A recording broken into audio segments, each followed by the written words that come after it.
Em paz aí, pessoal.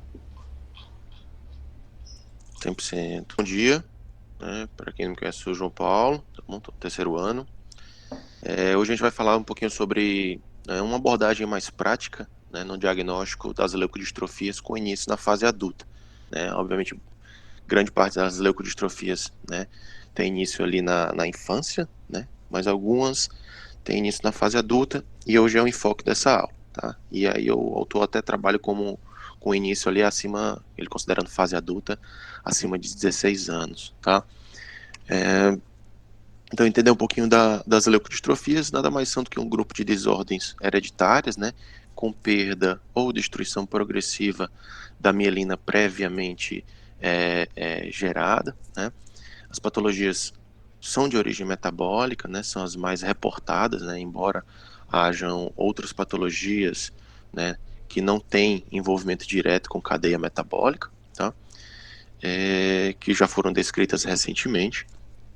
E é importante a gente ter essa diferenciação das leukodistrofias clássicas, né, para as causas vasculares e inflamatórias de lesões de substância branca, né, que isso aí acaba sendo uma falha no diagnóstico, principalmente em pacientes na fase adulta, né, com início na fase adulta. Em criança não, a gente costuma ter menos causas inflamatórias, autoimunes, né, e vasculares, diferentemente da fase adulta, que a gente acaba tendo esse misdiagnosing aí mais comumente, tá?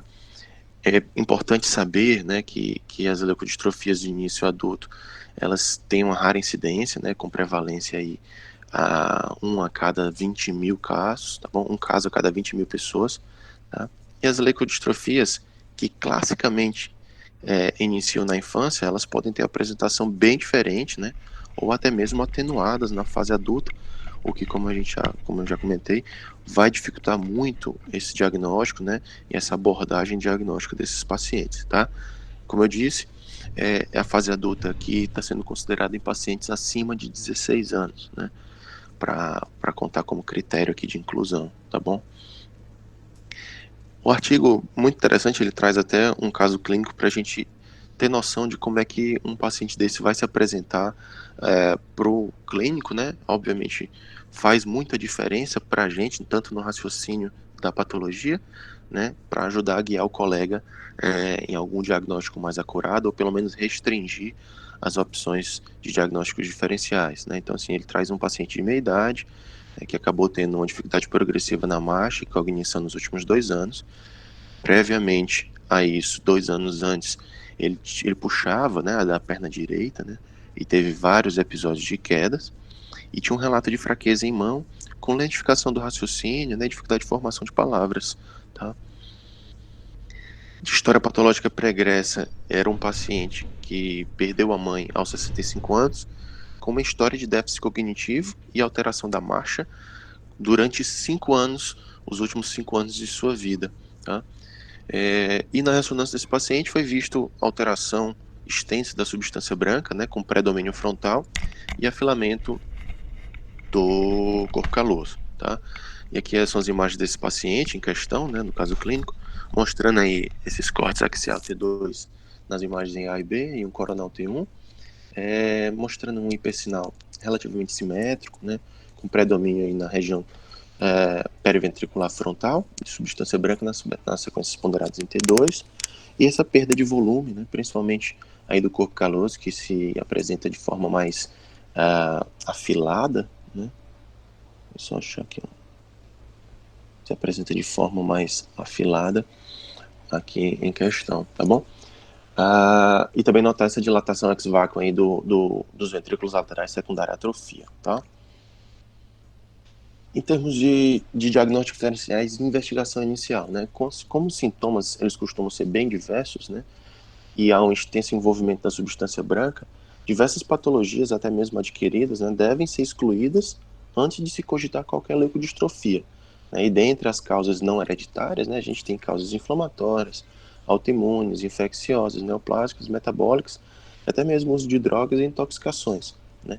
E é importante também, durante essa avaliação inicial, é, ter a percepção do tempo de evolução desse paciente, né? Por isso que a, a, uma história clínica bem colhida é importante, né? Porque doenças com início mais súbito, né, com rápida progressão, sugerem mais causas adquiridas.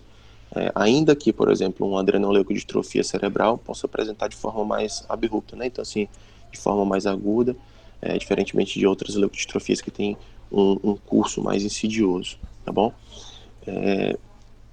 O artigo até traz uma sugestão de investigação inicial, né, da parte tanto hematológica, né, com exames laboratoriais, envolvendo aí hemograma completo, vitamina B12, folato, homocisteína total, né, a parte de infecções também ser investigada, questão de doenças autoimunes, né, análise de líquido cefalorraquidiano, né, e a abordagem das imagens, tá? Então, queira ou não, esse ele chama até de round one, né, que é como seria a investigação inicial, primordial, para a gente descartar causas não hereditárias, tá? Depois de feito isso, né, tem outras informações que são de suma importância nessa investigação. Uma delas é a questão da história familiar, onde a gente vai ter uma importante definição do tipo de herança, né? A gente pode ter, não necessariamente vai ter, mas pode existir alguma determinação desse tipo de herança, né? Que ela pode se apresentar de uma forma autossômica dominante, autossômica excessiva, ligada ao X, né? Ou de herança materna em as doenças mitocondriais. A etnia também é um fator importante, né? Na nossa região aqui, nem tanto, né? Mas em outros casos, onde a gente costuma ver, por exemplo, uma mucolipidose, a gangliosidose, acometendo mais aí os judeus de uma origem ashkenazi, né? E também, por exemplo, uma leucoencefalopatia megalencefálica, né? Com formação de cistos, que é mais comum na população asiática, indiana e turca, tá? Análise clínica também é muito importante, né, onde vai ser visto aí principalmente os achados neurológicos, oftalmológicos, né, achados sistêmicos e alterações cutâneas, tá? E em termos da ressonância, né, que é o exame primordial para a gente conseguir ter um diagnóstico mais acurado nesses pacientes, né, além da imagem encefálica, é importante que seja adquirida imagens cervicais, né, e o estudo contrastado na diferenciação de algumas lesões, né. É importante atentar também para o principal diagnóstico diferencial aí dessas leucodistrofias na fase adulta, que seria a esclerose múltipla, né.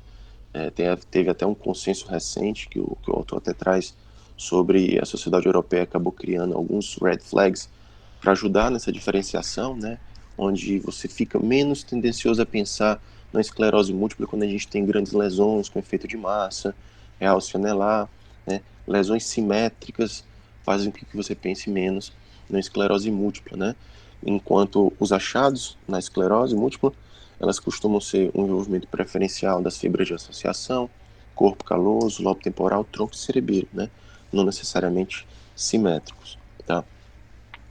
E aí é importante lembrar que uma causa comum de confusão, né, são essas doenças cerebrovasculares de pequenos vasos, né, que podem gerar essa confusão, gerando achado até de uma possível demência vascular, né, mas atentar aí e desconfiar se essas alterações forem extensas, né, e sem fatores de risco ou ausência de envolvimento de tronco ou núcleos da base, tá? Também é importante ver, né, que aí fica até nos red flags que a sociedade europeia criou, né, esses realces das lesões e envolvimento fundiforme, que acabam sugerindo sarcoidose, né, na substância branca, e efeito de massa e realce anelar vistos também em abscessos, né, que aí entrariam como esses red flags para você não pensar tanto em alterações do ponto de vista de esclerose múltipla, tá? Aqui é um esquema bem interessante que o autor traz, exemplificando, esquematizando mesmo, as localizações principais de distribuição anatômica das principais leucodistrofias, né? Analisando aí em sentido horário, essa imagem mais superior, né, que a gente percebe aí esse corte axial T2 a nível do centro semioval, onde ele mostra realmente as predileções, né, de algumas patologias dessas em cada região. Não vou me adentrar muito, que a gente vai comentar posteriormente cada uma, né? Mas ele explica, ele esquematiza bem direitinho as áreas preferenciais de cada patologia, tá? Depois aí serve para dar uma olhadinha e fazer uma busca rápida aí dessas alterações, tá? Bem bacana, pessoal. É muito interessante esse esquema. Depois aí, serve de pesquisa rápida mesmo, assim, para quando tiver um caso em vista, suspeitado, né, para dar uma pesquisada. Outras informações úteis na investigação, né, em caso de ausência de correlações clínicas, laboratoriais, diagnósticas, né, devem ser realizados os testes genéticos, né, que seria o segundo passo, né, tanto teste genético quanto outros testes bioquímicos, marcadores bioquímicos. E dependendo da suspeita clínica, né, disponibilidade, pode ser feito tanto análise de um único gene, né, como um painel genético na investigação de algumas possibilidades. É um exame mais caro, mas ajuda bastante na definição diagnóstica, caso tenha sido excluídas as causas não hereditárias, tá? E aí é uma pergunta que fica, né? Fazer ou não fazer biópsia, né? Então, assim, o fazer a biópsia, né? O momento certo de realizar essa biópsia, é importante ver pacientes que têm deterioração clínica progressiva, né? E estão em uma suspeição de uma doença potencialmente tratável, né? E quando todas as outras investigações falharam no diagnóstico, né? Então você precisa acabar pegando uma amostra desse tecido encefálico aí para tentar chegar num diagnóstico mais acurado ou mais próximo possível, tá?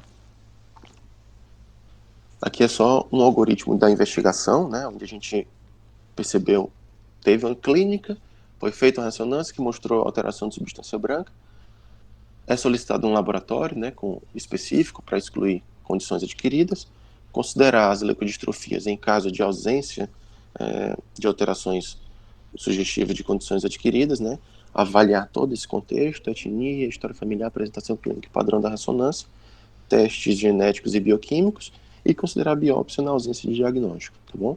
Só para dar só um fluxogramazinho para facilitar a lembrança. E agora a gente vai adentrar um pouquinho nas principais leucodistrofias diagnosticadas com início na fase adulta, tá bom? Falando inicialmente sobre a adenoleucodistrofia ligada ao X, é uma patologia que tem aspectos como apresentação clínica, aspectos psiquiátricos, né, que vai estar seguido de um quadro de demência, ataxia, convulsões e, em casos mais graves, né, levando até mesmo ao óbito do paciente. Pode acontecer até mesmo no contexto de adrenomieloneropatia, né, que nada mais é do que uma patologia de progressão lenta, né, de paralisia espástica, com achados de bexiga neurogênica, disfunção intestinal, sexual e neuropatia periférica. Tá? A insuficiência adrenal ela está frequentemente associada nesses casos. Em termos de achados na ressonância, a gente costuma ver uma região occipital afetada primariamente, um envolvimento precoce do esplênio do corpo caloso e do ramo posterior da cápsula interna, e um achado bem típico, né, é tido como característico, né, que é o realce periférico nas regiões, nas áreas de alteração de sinal da substância branca, né, a imagem bem característica mesmo, tá bom? Seguir, eu vou trazer uns exemplos, né, a gente tem aqui na imagem A esse corte axial em T2, né, no B um coronal flare e no C um coronal pós-contraste, tá mostrando aí realmente esse hipersinal difuso da substância branca, né, periventricular, tá bom? Nas sequências ponderadas em T2, é associada aí a uma perda de volume nas regiões posteriores dos lobos frontais, do corpo caloso, né, que a gente percebe até realmente um afilamento desse corpo caloso, e alterações na região parieto-occipital, tá? E a gente percebe também um realce periférico, né, das áreas de anormalidade de sinal, de certa forma confluentes, né, e simétricas na região parieto-occipital, né? A gente percebe aqui esse realce bem periférico, bem característico aí da adrenoleucodistrofia ligada ao X, tá bom?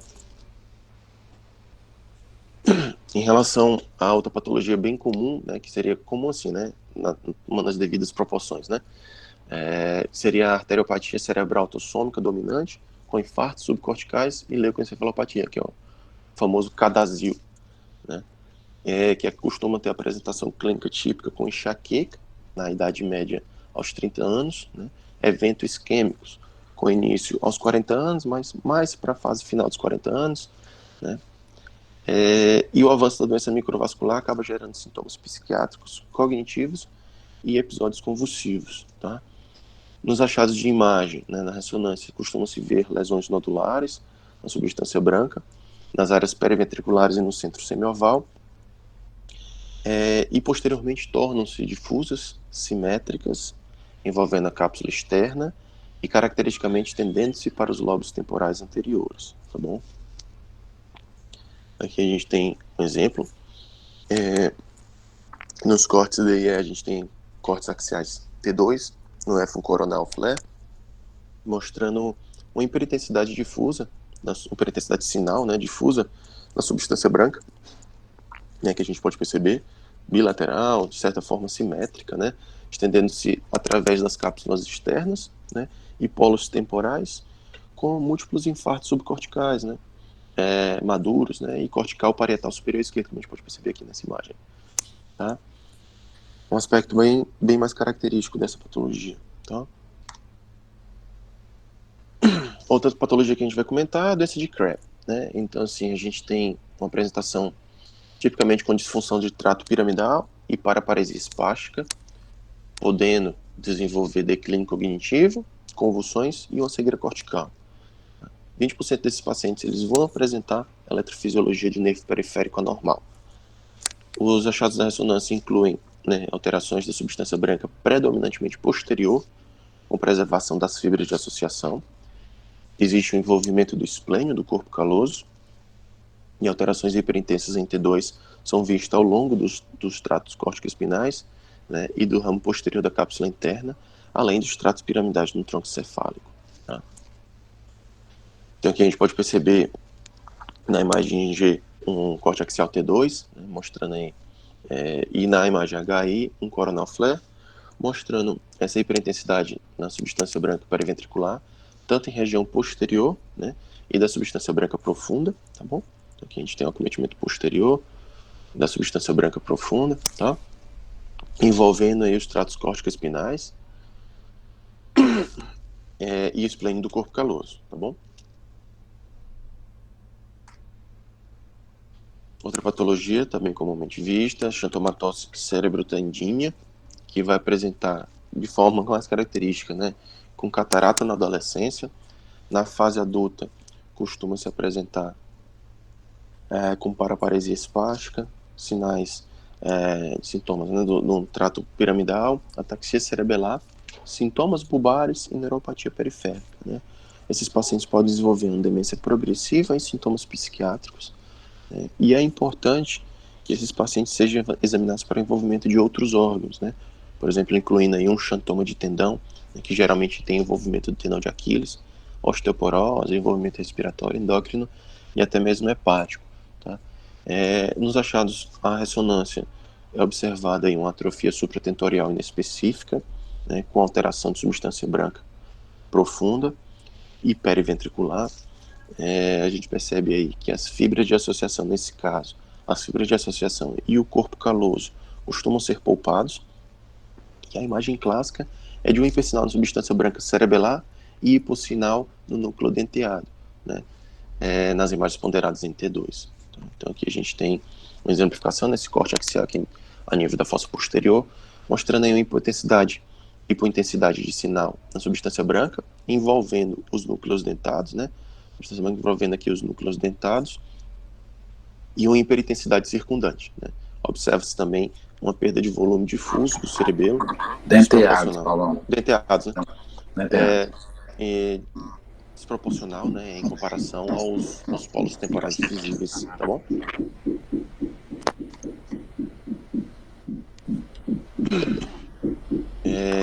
Em relação à leucodistrofia metacromática, né, tem a apresentação clínica na forma adulta é responsável por aproximadamente 20% das apresentações dessa patologia.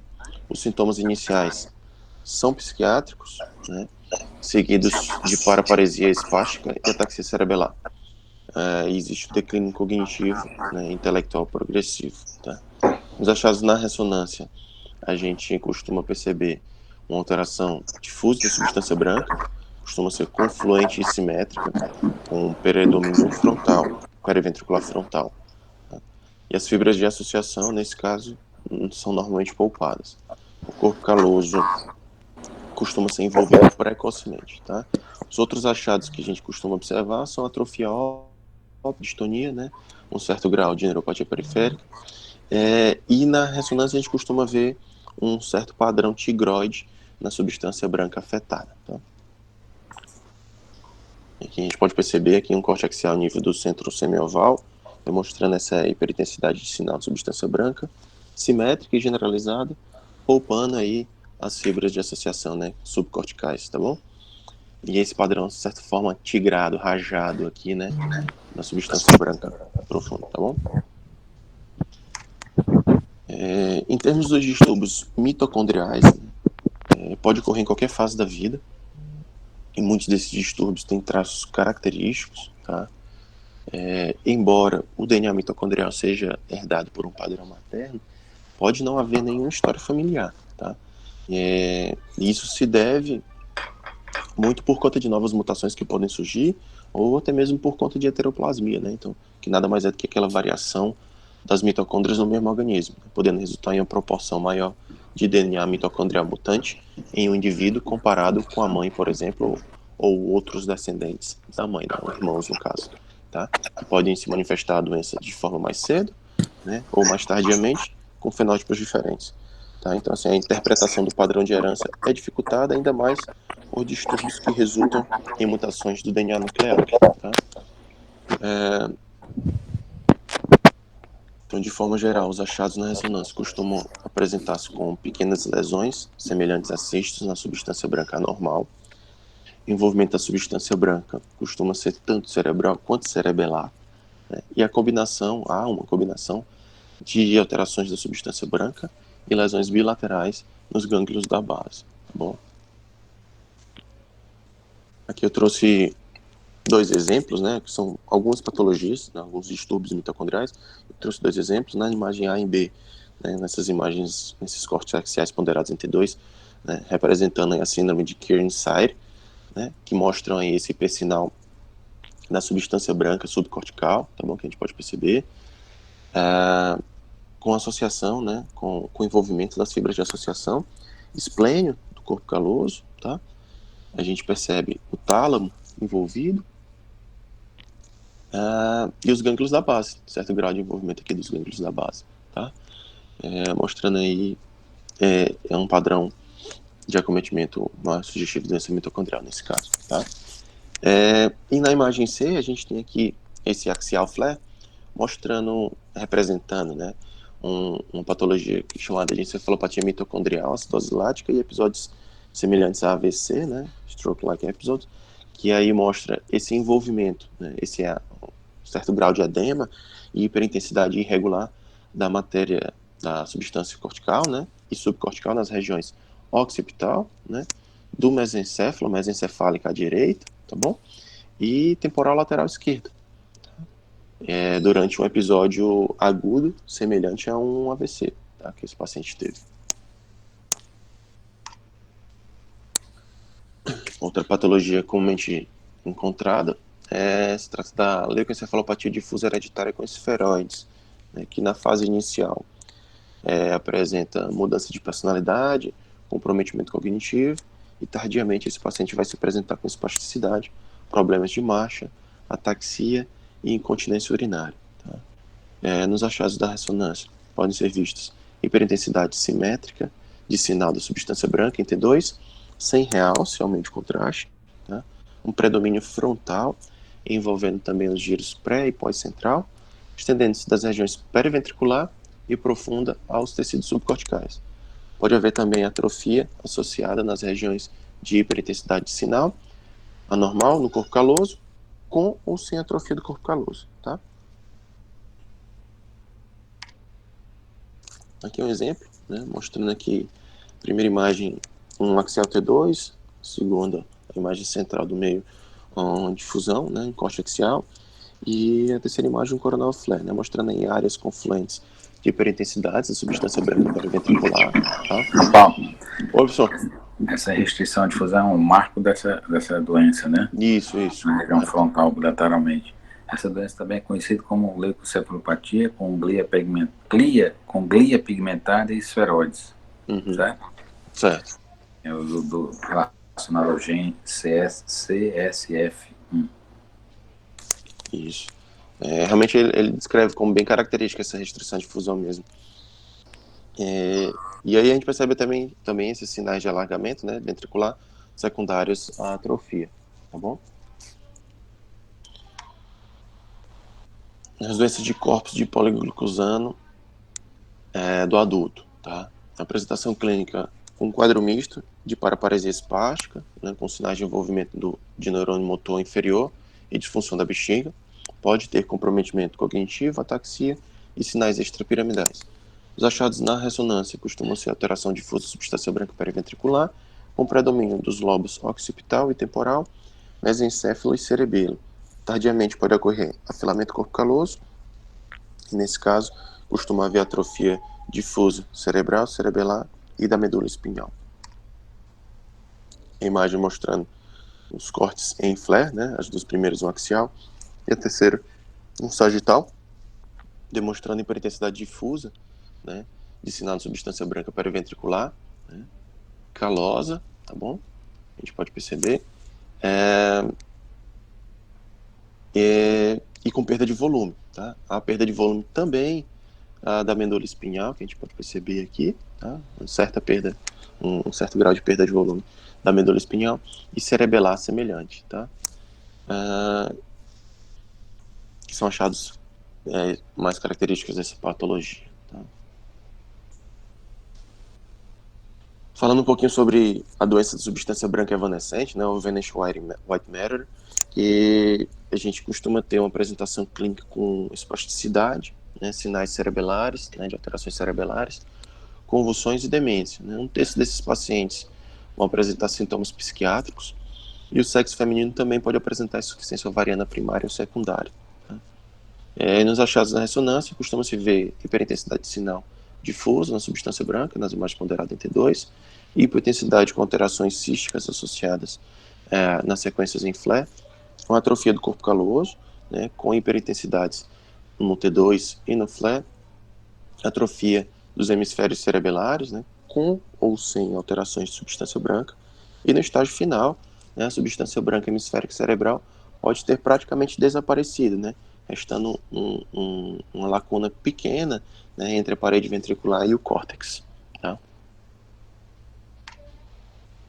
Então aqui imagens exemplificando, né, com a imagem G e aí mostrando um corte axial e sagital T2, e na imagem H mostrando um coronal T1, né, que todas as imagens acabam demonstrando, né, um certo grau de hiperintensidade difusa, né, e perda de volume na substância branca, nessas ponderações de T2, e uma atrofia do corpo caloso, né, significativa, né, a gente pode perceber, e da medula também, associada a esse grau de atrofia, tá bom?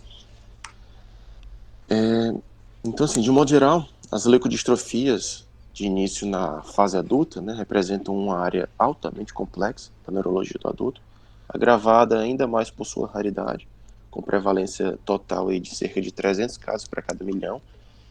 E há muitas informações aí sobre leucodistrofias pediátricas, mas os casos de início na fase adulta podem ser mal diagnosticados, né, muitas vezes como esclerose múltipla atípica, demência vascular ou neurodegenerativa de início jovem. E com essa abordagem lógica, né, trazida pelo artigo, né, para o processo diagnóstico, visou-se reduzir investigações desnecessárias, muitas vezes caras, usando seletivamente os avanços genéticos mais recentes. Tá bom?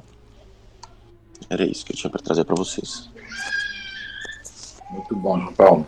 Mais uma vez, perfeita a aula didática. Show de bola. Esse artigo aí foi um colega que apresentou na semana passada, um colega lá de Londres. Ele apresentou uns casos dele lá no SIC Conecta Brasil, da parte de diagnóstico, né? Eu assisti, achei interessante. Na mesma hora eu mandei pro João Paulo aí, ele se prontificou a apresentar. Muito bom, João Paulo. Muito bacana mesmo o artigo, absurdo. Bem objetivo, faz uma revisão bem legal. Mostra passo a passo, né? Sim, sim. Interessante. Alguém quer fazer alguma pergunta?